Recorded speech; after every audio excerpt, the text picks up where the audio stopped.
बच्चों, आज हम पढ़ेंगे कक्षा 8 का पाठ 3, जिसका नाम है उच्चारण और वर्तनी, जिसे इंग्लिश में प्रोनाउंसिएशन एंड स्पेलिंग कहते हैं।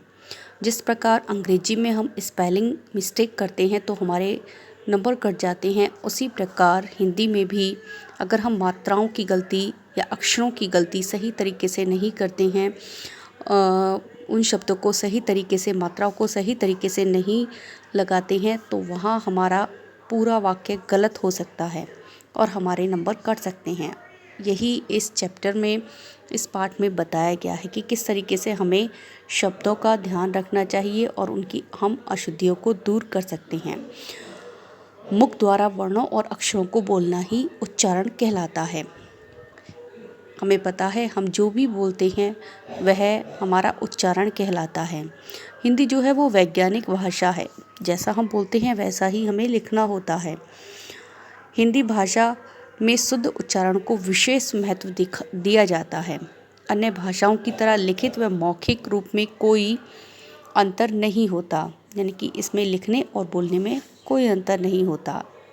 इसमें हमें अनेक प्रकार की अशुद्धियाँ दिखाई दे रही हैं, जिन्हें हम ध्यान से पढ़ेंगे। आ और आ संबंधी अशुद्धियाँ। चाहिए शुद्ध शब्द है चाहिए। छोटी ई और बड़ी ई संबंधी अशुद्धियाँ। इसलिए जबकि शुद्ध शब्द है इसलिए। कवि जबकि शुद्ध शब्द है कवि। छोटा ऊ और बड़ा औ संबंधी अशुद्धियाँ। पशु जबकि शुद्ध शब्द है पशु। र और री संबंधी अशुद्धियाँ।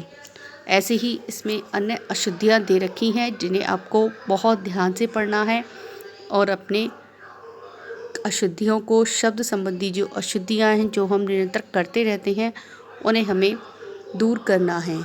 बड़ी ए और आई संबंधी अशुद्धियाँ, ओ और औ संबंधी अशुद्धियाँ, श, स और सा संबंधी अशुद्धियाँ, तो वह हमें ध्यान से पढ़ना है।